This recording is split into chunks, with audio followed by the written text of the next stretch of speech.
এই দুনিয়ার বাজারের দামি কাপড় দিয়া না, আপনি নবীজি আপনার জামা মুবারক দিয়া আমি খাদিজার কাফনটা পরাইবেন নি। আল্লাহু আকবার, আল্লাহু আকবার, মুহাম্মদে বলেন ইয়া রাসূলুল্লাহ। আল্লাহর নবীজি সাথে সাথে মা খাদিজাকে ধরে ফেললেন। কিতাবের মধ্যে পাওয়া যায় আমার নবীজি মা খাদিজার মাথা মুবারকটা নবীজির উরু মুবারক থেকে উঠে বুকের মধ্যে নিয়ে গেল। খাদিজা রে, খাদিজা, আমি তোমার তৈয়বা তাহেরা তু খাদিজা বলে ঘোষণা দিয়েছি। খাদিজা, তুমি হলে মক্কার পবিত্র রমণী, তুমি আমার ফাতেমার মা, তুমি আমার কাছে এইটা চাইলা। ও ইয়া রাসূলুল্লাহ, ইয়া হাবিবাল্লাহ, নবীজি গো, দুনিয়ার সম্পদ আমি খাদিজা চাই না, আমার বিশ্বাস গো, যদি আপনি রহমাতুল লিল আলামিনের জামা মুবারকটা আমি খাদিজার দেহের মধ্যে থাকে গো, আল্লাহর জাহান্নামের আগুন আমি খাদিজাকে ধরতে পারবে না। ওই দিন কেউ কারো পরিচয় দিবে না, ওই মিজানের পাল্লার দিকে তাকায় থাকবে গো, ওই ফুলসেরাতের রাস্তার দিকে তাকায় থাকবে, ওই হাসরের ময়দানে আল্লাহর আরশের নিচে জায়গার জন্য সে প্রতিযোগিতা করবে, দৌড়াইতে থাকবে। আমার নবী কই হাউজে কাউসারের পানি খাওয়ার জন্য পাগল হয়ে থাকবে। ওই দিন আমি বাদশাহর কোনো পাওয়ার থাকবে না।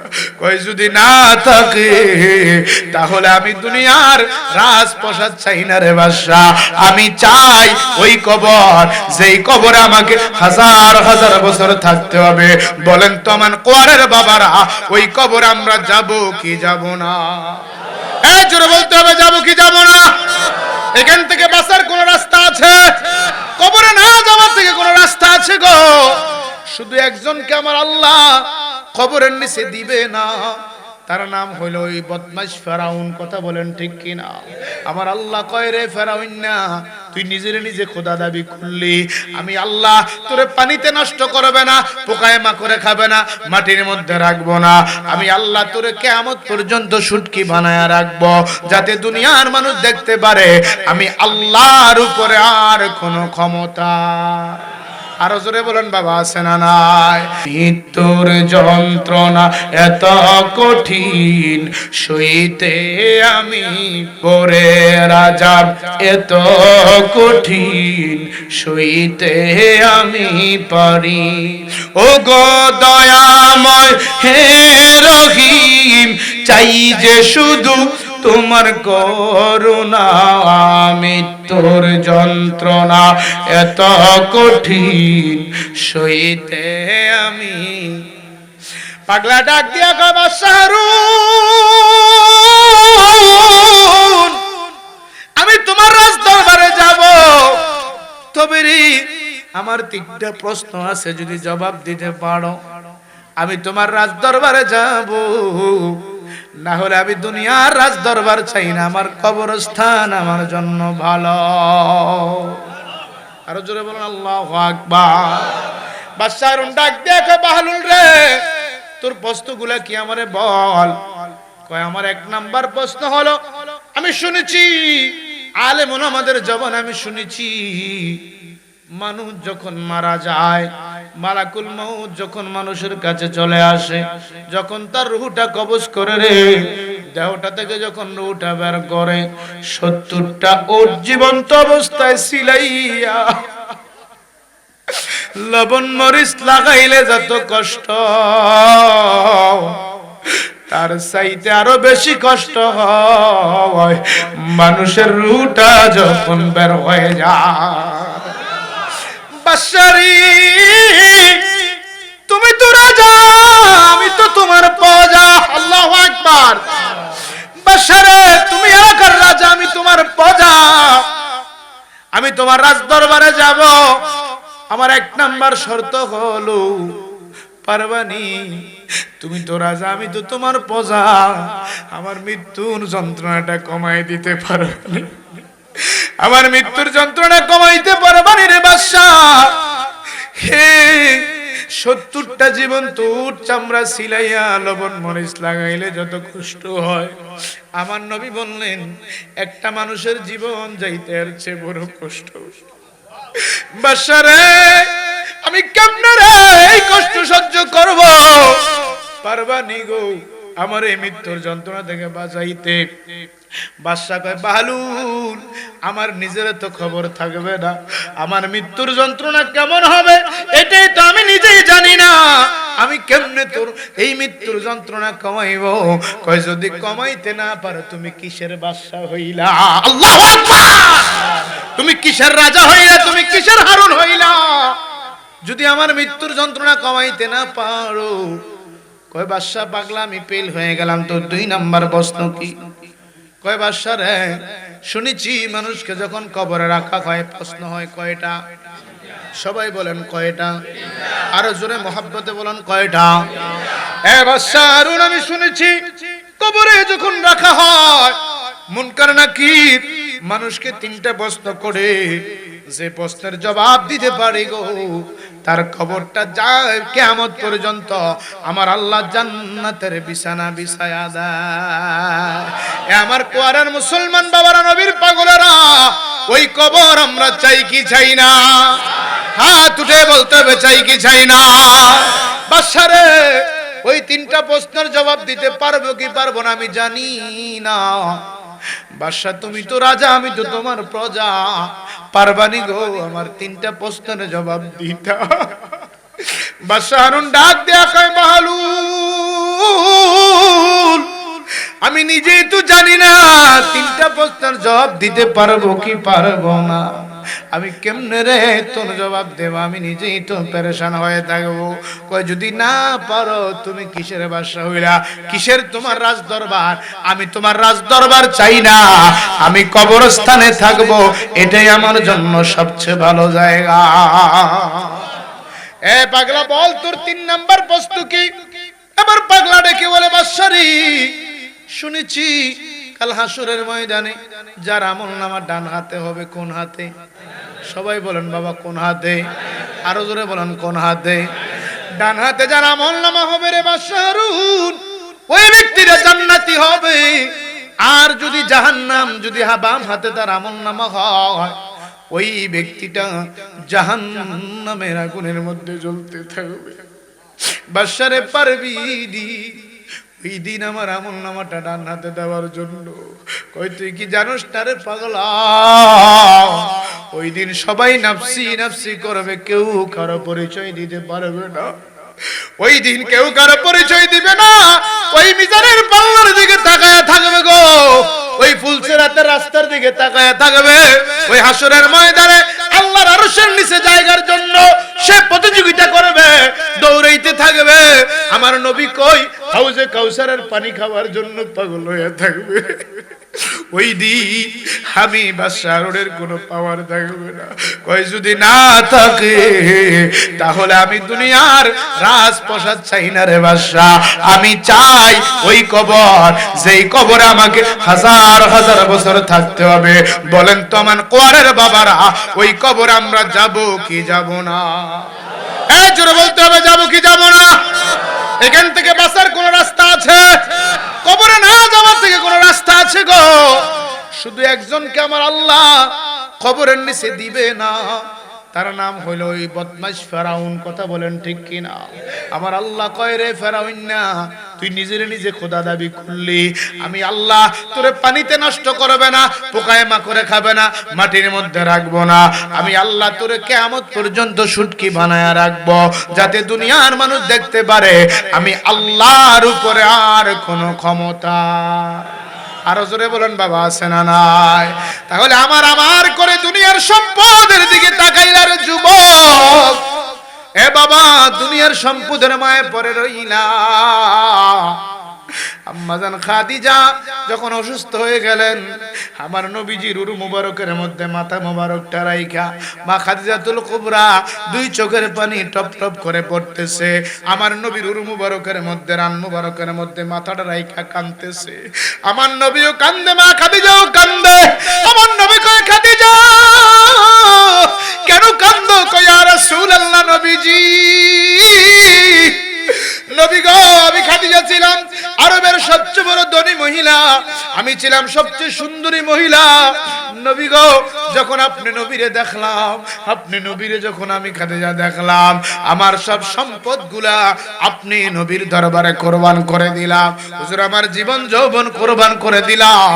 আপনি নবীজি হেরা পর্বতের গুহায় আল্লাহ পাক আপনি নবীর উপরে কোরআন নাজিল করে আমি খাদিজা সকাল একবার খাবার নিয়ে যাই, আবার বিকাল একবার খাবার নিয়ে যাই। হাজী সাহেবরা উঠতে পারে না, এই হাজী সাহেবরা একবার উঠতে কষ্ট হয়ে যায়। মা খাদিজা দৈনিক 2 বার আমার নবীর জন্য খাবার নিয়ে যাইতেন, আমার নবীর জন্য খাবার নিয়ে যাইতেন। অসুস্থ হয়ে গেলেন, আমার নবীজির রান মোবারকের উপরে মাথা রাইখা টপ টপ করে কান্দে, নবী গো, ও নবী, আপনার পাগল হইয়া আমি খাদিজা সব কিছু ছেড়ে আমি বাদশা থেকে ফকির হয়ে গেলাম। নবী গো, আমি সব কিছু ছেড়ে দিলাম, আপনি নবীর মায়ায় আমি খাদিজার আপনজনদেরকে ছেড়ে দিলাম। নবী গো, মনে হয় আমি আর বেশি দিন দুনিয়ায় থাকবো না। আমার নবী গো, খাদিজা রে, আমি নবী সব জানি। আমি নবী যখন দিনের দাওয়াত দিতে রাত্র বের হয়ে যাইতাম, ঘরের মধ্যে আইসা একবার শুধু খাদিজা বলে ডাক দিলে তুমি দরজা খুলে দিতা। আমি বলতাম, খাদিজা তুমি কি ঘুমাও নাই? আর তুমি খাদিজা বলতা, ইয়া রাসূলুল্লাহ, আমি যদি ঘুমায়া যাই, রাহমাতুল লিল আলামিনকে যদি মক্কার কাফেররা আঘাত করে আমি সইতে পারবো না। খাদিজা, এই কষ্ট করে তুমি আল্লাহর দ্বীন ধর্মকে আমি নবীর সাথে সহযোগী হইয়া ইসলামের পতাকা উড়াইয়া দিছ। খাদিজা, আজকে তোমার অন্তিম অবস্থায় তুমি আমি রাহমাতুল লিল আলামিনের উরুর মধ্যে মাথা রাইখা তুমি কাঁদতেছ কেন? খাদিজা বলো বলো, আজকে কি চাও? তুমি যা চাইবা আমি রাহমাতুল লিল আলামিন তোমারে তা দিয়া দেব। আরে নবীর শ্রেষ্ঠ সাহাবী হযরত আবু বকর সিদ্দিকী বলেন, নবীর শ্রেষ্ঠ সাহাবী হযরত আবু বকর সিদ্দিকী, ওরে ভালোবেসে শুইল কাছে, ভালোবেসে যাইয়া দেখো মদিনা, মদিনা, মদিনা আশিক মুমিনের ঠিকানা, বলো না মদিনা, মদিনা। দিদার চেয়ে কাঁদো তোমরা, দিদার চেয়ে তোমরা হও না নবীর দেওয়ানা, মদিনা, মদিনা আশিক মুমিনের ঠিকানা, বলো না মদিনা, মদিনা। আম্মা জান খাদিজা চোখের পানি ছেড়ে বলে, ইয়া রাসূলুল্লাহ, নবী গো, জীবনে কোনো কিছু চাই না। ইয়া রাসূলুল্লাহ, আপনি এখন বলেছেন আমি যা চাইবো আপনি তা দিবেন। নবী আসলে দিবেন কিনা? ও খাদিজা, তুমি জানো না আমারে মক্কার কাফেররা আল আমিন উপাধি দিয়েছে, আমি নবী জীবনে মিথ্যা বলি না। তুমি কি চাও বলো খাদিজা, বলো, আজকে যা চাইবা আমি রাহমাতুল লিল আলামিন তোমারে তা দিয়া দেব। মা খাদিজা চোখের পানি ফেলে কান্দে ডেকে বলি, ইয়া রাসূলুল্লাহ, নবী গো, ও নবী, ইয়া রাসূলুল্লাহ, নবী গো, আপনার একটা পুরান জামা মুবারক, আল্লাহু আকবার, আল্লাহু আকবার, ইয়া রাসূলুল্লাহ, আপনার একটা পুরান জামা মুবারক বহুদিন আগে আমি ধৌত কইরা পরিষ্কার কইরা আমি খাদিজা সবচেয়ে বড় যত্ন করে আমার ঘরের মধ্যে রাখতেছি। ইয়া রাসূলুল্লাহ, নবীজি,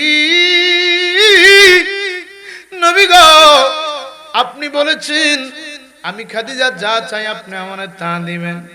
নবী গো, আমি দুনিয়ার কোনো কাপড় চাই না, দুনিয়ার কোনো সম্পদ আমি আপনি রাহমাতুল লিল আলামিনের কাছে চাই না।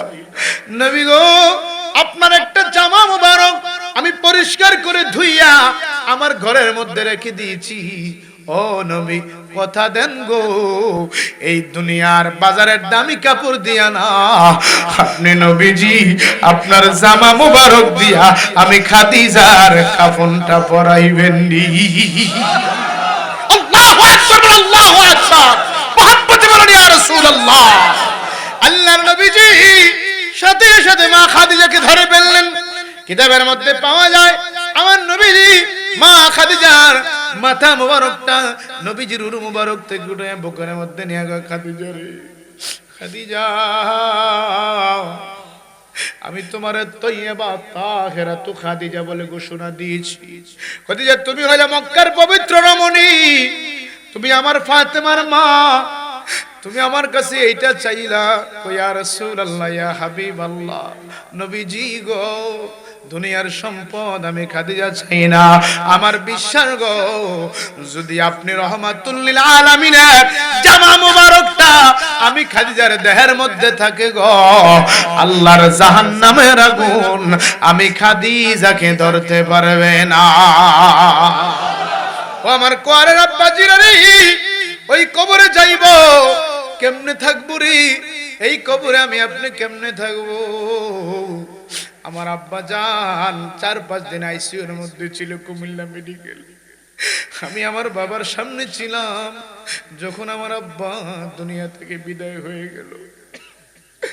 আমি আমার বাবার জানাজা দিয়া যখন লাশটা কবরে নিলাম, আমি নিজেই কবরের মধ্যে নামলাম। নামার পরে যখন আমার আব্বার আমি কবরের মধ্যে রাখলাম, মাহফিল থেকে বাড়িতে যেত রাত্রে যাইতাম, ঘরের দরজাটা খুইলা আগে বাবার রুমের দরজা খুলতাম, বাবা শুয়ে থাকতো, আমারে দেখলে উঠে যাইতো, গভীর রাত্রে ডাক দিতাম, আব্বা তাবারুক খাবেননি? উঠে যাইতো, তাবারুক খাইলে আবার ঘুমাইতো, শুই।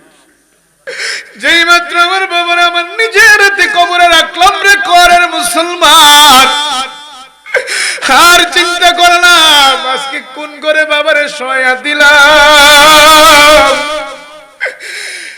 যেই বাবা জীবনে বুক থেকে কখনো আলাদা করে রাখে নাই, যেই বাবা জীবনে আমার মাথার বালির ছাড়া আমারে কখনো শোয়ায় নাই, যেই বাবা শীতের রজনীতে আমার গায়ের মধ্যে রাত কম্বল না দিয়ে বাবার ঘুম আসে নাই রে, ওই বাবার বালি ছাড়া কবরে শোয়া দিলাম। ওই বাবারে সামান্য পাতলা মার্কিনের কাপড় দিয়া বাবারে শোয়া দিলাম। আরে একদিন এমনি তো আমার সন্তানগুলো আমারে কবরের মধ্যে রাখবে, কথা বলেন ঠিক কিনা?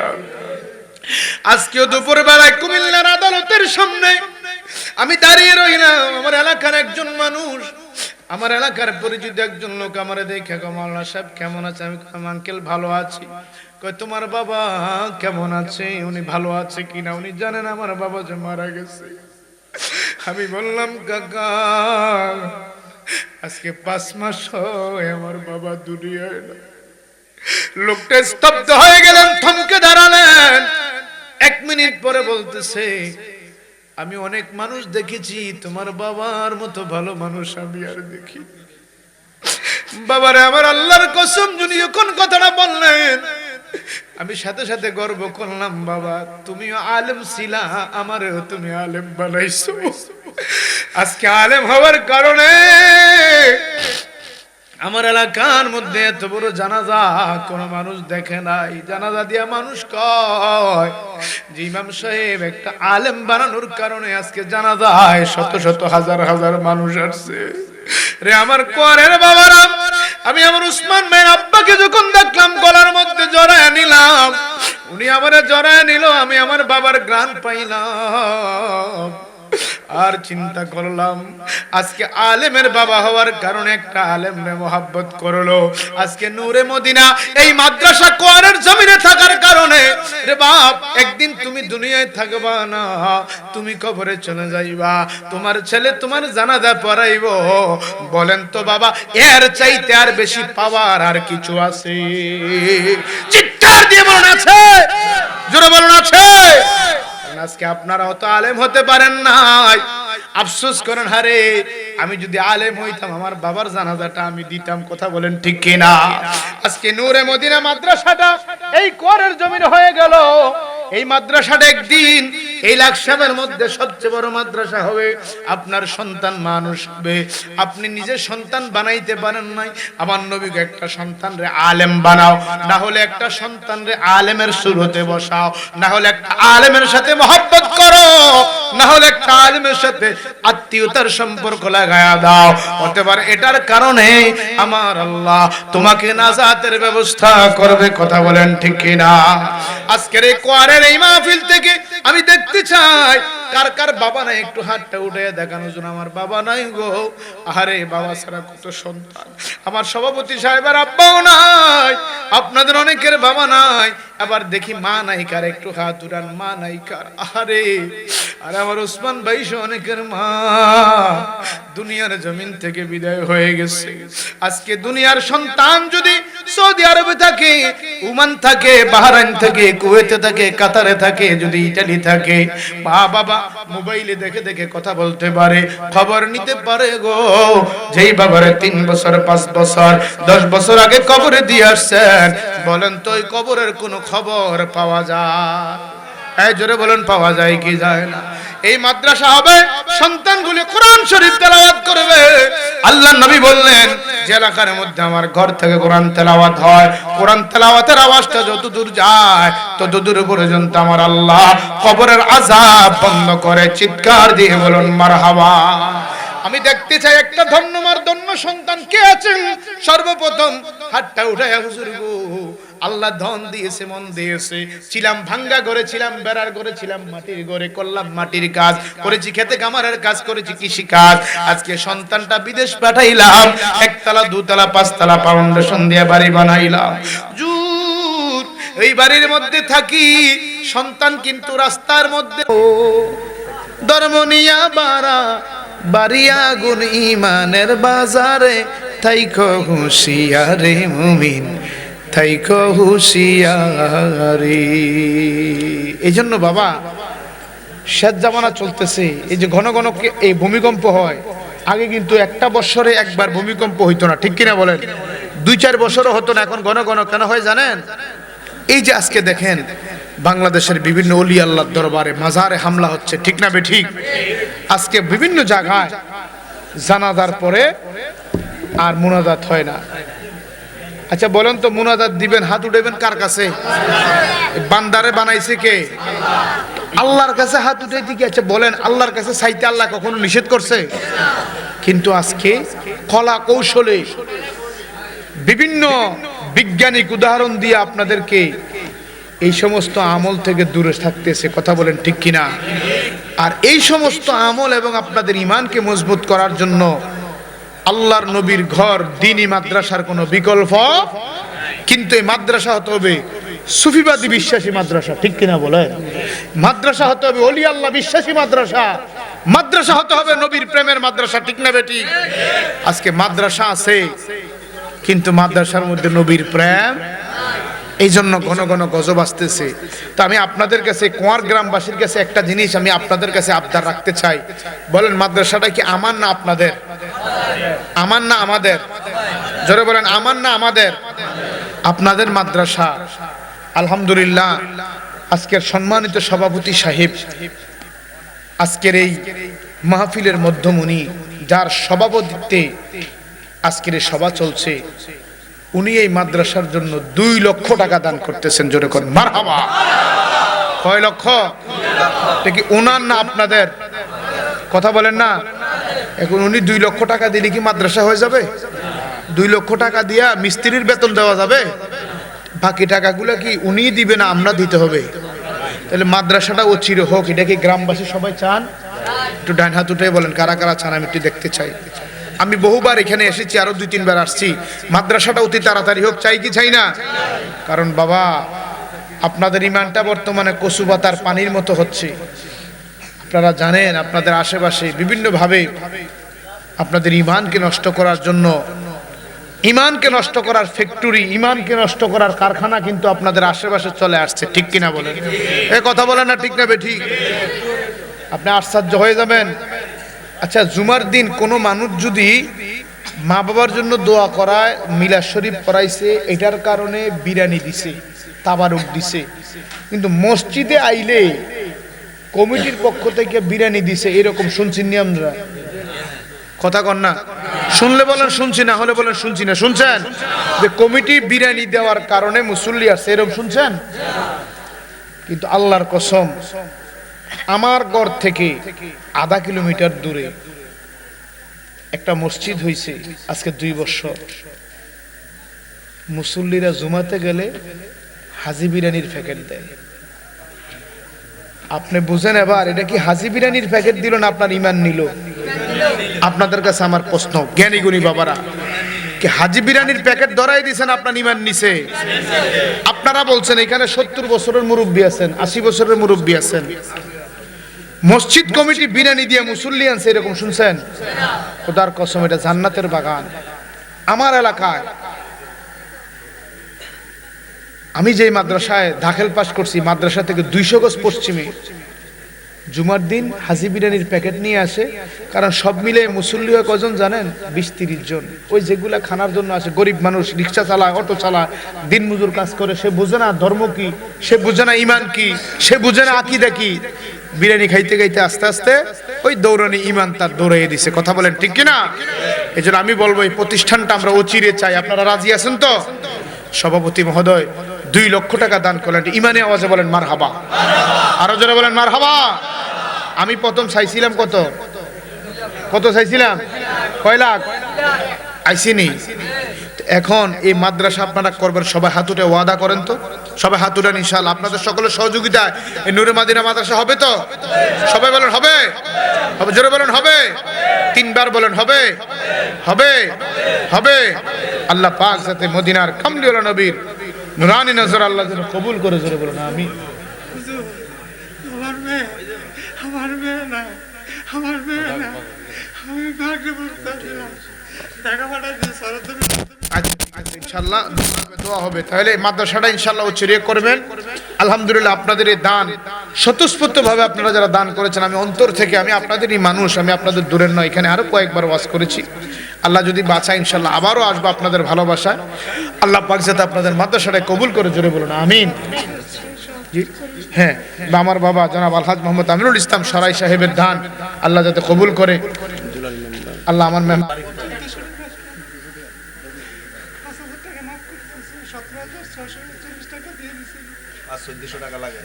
ও আচ্ছা, ওনার বাড়ি কোথায়? বাড়ি কোথায় আপনার? 1400 টাকা লাগে ইনশাআল্লাহ। এটা সভাপতি সব দিয়ে দিবে, কারো কাছে চাওয়া লাগবে না, ইনশাআল্লাহ দিয়ে দিবে। আলহামদুলিল্লাহ। আপনি এই যে চুপ করেন, টাকা হয়েছে ইনশাআল্লাহ, আমরা দোয়া করব। আসুন আমরা সকলে আল্লাহ পাকের দরবারে হাত উঠে সভাপতি সাহেবের জন্য দোয়া করব। হ্যাঁ 1500 টাকা দিয়েছে, দিয়ে দেন। আল্লাহ আল্লাহ আল্লাহ পাক কবুল করুক। আমার বাবার জন্য আমরা দোয়া করি। আসুন আমরা আল্লাহর দরবারে হাত উঠে দিই। আল্লাহুম্মা আমিন। রব্বানা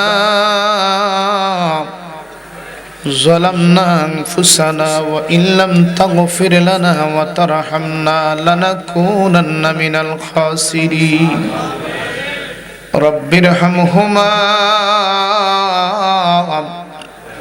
كما ربياني صغيرا করো জোরে নত শিরে উঠায়া 2 হাত তোমারি দরবারে আল্লাহ করি মুনাজাত। বিপদে পড়িলে আল্লাহ উদ্ধার কইরা দিও, নবীজির খাতিরে হাসর পার করে দিও। জিন্দেগি ও জিন্দেগি ও জিন্দেগি না করিলাম আখিরাতের বন্দেগি। রব্বানা ইয়া রব্বানা ইয়া রব্বানা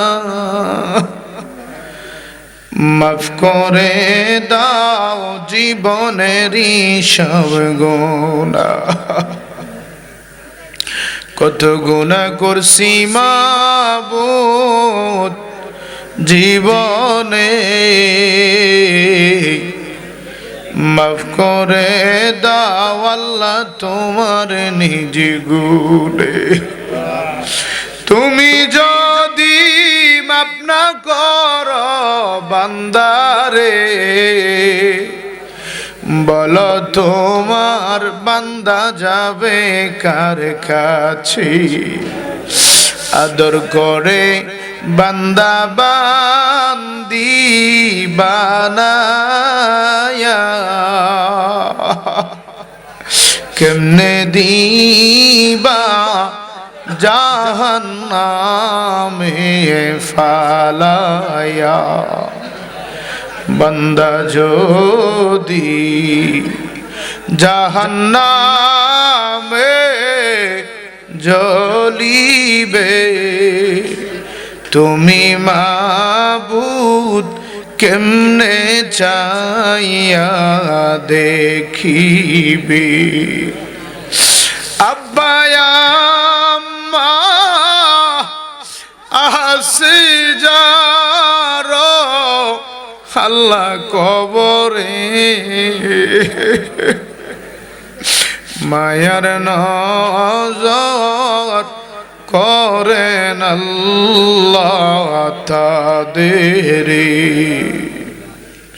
মাবুদ রাত্র গভীর হয়ে গেছে গো আল্লাহ ইচ্ছা করলে কুমিল্লার আদালত থেকে কোনো আসামির জামিন হবে না গো আল্লাহ তুমি বলেছ রাত্র যত গভীর হয় তুমি আল্লাহর রহমতের দরজাগুলি তত খোলা হয় প্রভু গো এই কুয়ার দিঘির পার নূরে মাদ্রাসা প্রাঙ্গণে মাদ্রাসা ইন্তেজামিয়া কমিটি পরিচালনা কমিটির উদ্যোগে গো আল্লাহ কত সুন্দর জান্নাতের বাগান সাজাইছে গো আল্লাহ তাকায়া দেখো না তোমার বান্দারা যারা হাত উঠাইছে কার জানি মা নাই রে কার জানি বাবা নাই এমন হাত দেখা যায় যার মাও নাই আব্বাও নাই রে আল্লাহ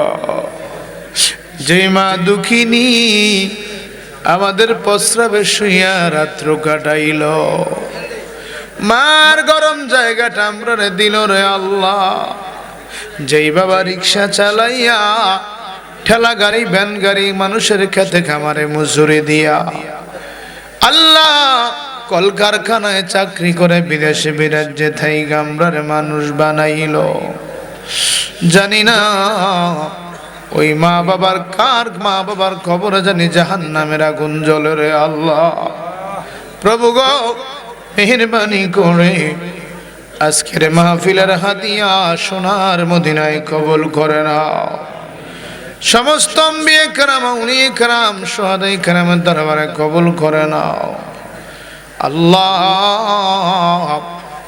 আমার মতো যার বাবা নাই আমার বাবা সহ প্রত্যেকের বাবার খবর হাদিয়া পৌঁছায় দাও আমার উসমান ভাইয়ের মতো যারা মা হারা এতিম লাগো আমার বাবা কারামত আলী শাহী সর্বপ্রথম এই দানের কথাটা যার মুখ থেকে বের হলো আল্লাহ আমার উসমান ভাই সহ এলাকার প্রত্যেকের মার কবর হাদিয়া পৌঁছায় দাও বাবার কবরকে আল্লাহ জাহান্নামের আগুন থেকে বাঁচায়া দাও মা বাবার কবর গুলাকে জান্নাতের টুকরা বানায়া দাও আল্লাহ আমার সভাপতি সাহেব আমার বাবা আলহাজ আমিনুল ইসলাম সরাই সাহেব সহ যারা লক্ষ লক্ষ টাকা হাজার হাজার টাকা শত শত টাকা ইট বালু সিমেন্ট দিয়ে তোমার নবীর ঘরে দান করলো প্রত্যেকের দানগুলি কবুল আর মঞ্জুর করে নাও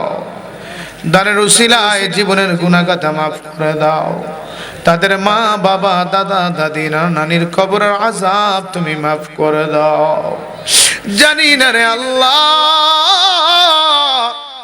আজকের মাহফিল জানি কার জন্য জীবনের শেষ মাহফিল হয়ে গেছে রে আল্লাহ কার জন্য জানি রে এলাকার বাজারে কাফনের কাপড় হাজির হয়ে গেছে কার জন্য জানি গো মুরার বাঁশগুলি পাইকা লালে লাল হয়ে গেছে দুনিয়ার আগুন একটা সেকেন্ড সইতে পারে না রে আল্লাহ কেমনে তোমার জাহান্নামের আগুন সহ্য করব রে আল্লাহ আল্লাহ আমাদের প্রত্যেকের গুনাহ খাতা তুমি মাফ করে দাও আব্বা আম্মার গুনাহ মাফ করে দাও দাদা দাদি নানা নানির গুনাহ মাফ করে দাও। এই কুয়ারের মাটির নিচে যাদের মা বাবা ঘুমায় গেছে আল্লাহ, মাইকের আওয়াজ যত দূর যায় প্রত্যেকের মা বাবারে তুমি মাফ করে দাও। মসজিদের পাশে যারা ঘুমায় গেছে ও আল্লাহ, তাদের কবরগুলো জান্নাতের টুকরা বানায় দাও। যে যে আশা নিয়ে দান করলো প্রত্যেকের মনের আশা তুমি কবুল করে নাও আল্লাহ গো। আল্লাহ জানি না কোন দিন জানি মালাকুল মউতের চিঠি আইসা যায়। আল্লাহ মাদ্রাসার কাজ চিরে ধরবে, এলাকার মানুষ সাক্ষী দিল, এলাকার মানুষ হাত উঠাইল রে আল্লাহ। এই মাদ্রাসাকে অতি তাড়াতাড়ি তুমি কমপ্লিট করার ব্যবস্থা করে দাও। ধরো বান্দার হাত বাড়ায় দাও আল্লাহ। এই মাদ্রাসাকে জড়িয়ে করি আমার ভাই বাবাদের ঈমানকে তুমি হেফাজত করে দিও। আকাইদা আহলে সুন্নাত ওয়াল জামাতের উপরে দায়েম কায়েম থাকার তৌফিক দিও আল্লাহ। যারা দান লেখাইলো চিরে দেওয়ার মতো তৌফিক দিও।